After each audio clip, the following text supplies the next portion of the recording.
Hello, folks. So, if you don't know me, my name is Steve, and in October 2025, I was diagnosed with liver cirrhosis. I've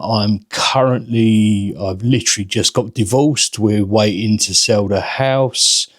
And so, a little bit quickly about sort of the week in review, what's happened this weekend, and then I'll get on to the Hantavirus stuff. So, as a rule, ever since my son was little, his mum has dropped him off with us and we've dropped him back. So yesterday, my ex-wife went out before we got up and didn't come back until after we'd gone to bed. Nobody knew where she'd gone, which is absolutely fine. Nobody cares. However, this morning she went out before he got up, and as I was coming down the stairs, didn't tell us that she wasn't taking him back anymore. So I ended up having to call his mum to come and get him.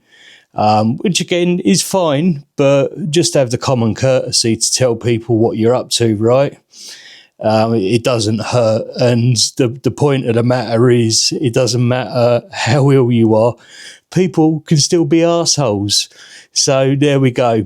So anyway, over the weekend, my son asked me about Hantavirus and what my views were on it becoming the next COVID. And it occurred to me there are plenty of folk out there who were worried about it. So for what it's worth, I thought I'd give my opinion on the matter. And look, this opinion is based on my own research. It doesn't constitute formal advice. You know, I'm just a bloke on the internet. Do your own research, form your own conclusions.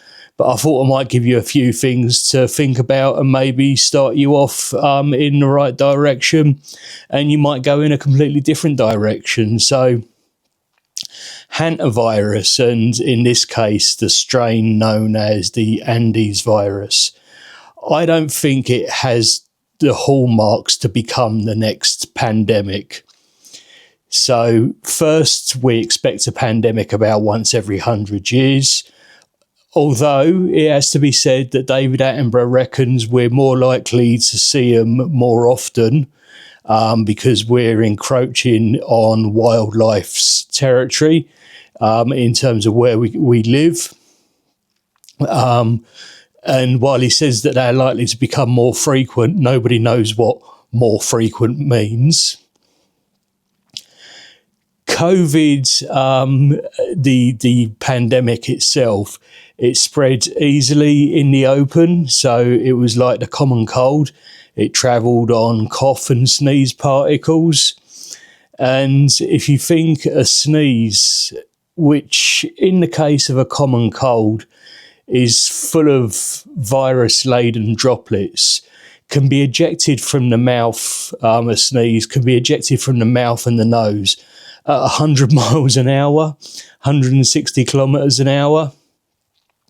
And while the heaviest droplets will hit the floor within a couple of metres, the smaller droplets, that sort of like mist that comes out, can go on for up to 8 metres. And actually, if it's in an indoor environment, so think about like a cinema or a shopping centre, they can travel on indoor air currents for up to 10 minutes before they settle, so they spend a long time in the air. With Hantavirus, people generally need to directly inhale infected particles from either rodents' urine or droppings or saliva. However, it has to be said that the Andes variant of Hantavirus is the only strain, I believe, that has person-to-person infection. Having said that, it only transmits between people in a close contact settings. So you're talking about caregivers, you're talking about family members, people having intimate contact. that type of thing.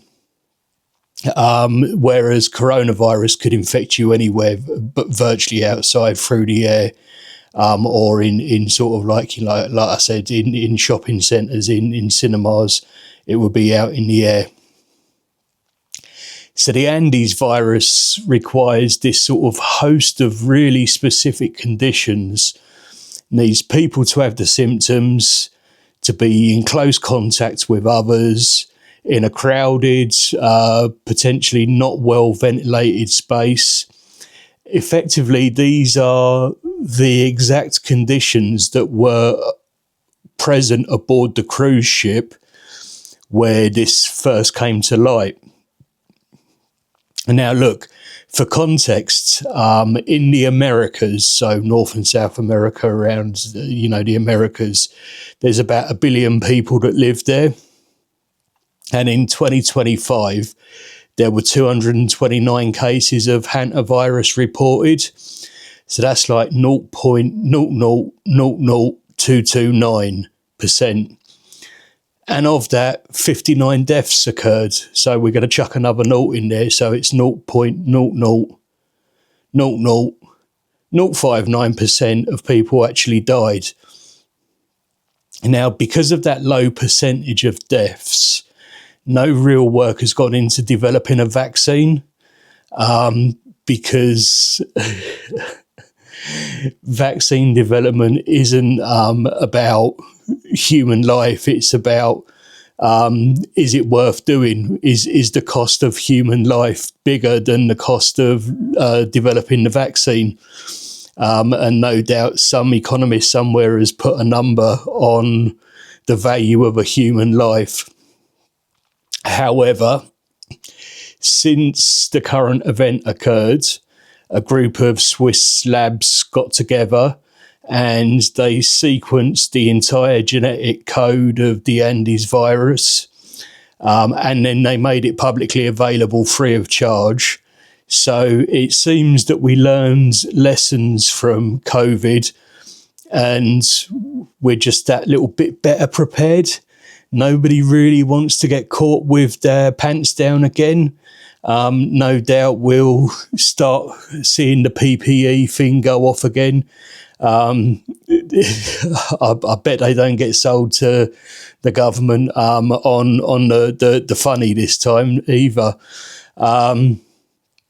Anyway, look, in terms of the source material that I looked at, I took this from, there was a summary on a website called The Conversation, and it was a summary of a World Health Organization report into hantavirus, Andes virus, and the COVID. So there's plenty of other stuff out there that you can go and look at, but that's where I started. And my opinion, I said to my son, I don't see it. I don't see this becoming the next COVID. Doesn't mean that it won't, but it's not something that I think is going to happen personally. So anyway, folks, we'll see what happens for the rest of my Sunday. No doubt I'll report back on it tomorrow, but be nice and be kind, because you never know what people are going through. And until then, laters potatoes, off you pop.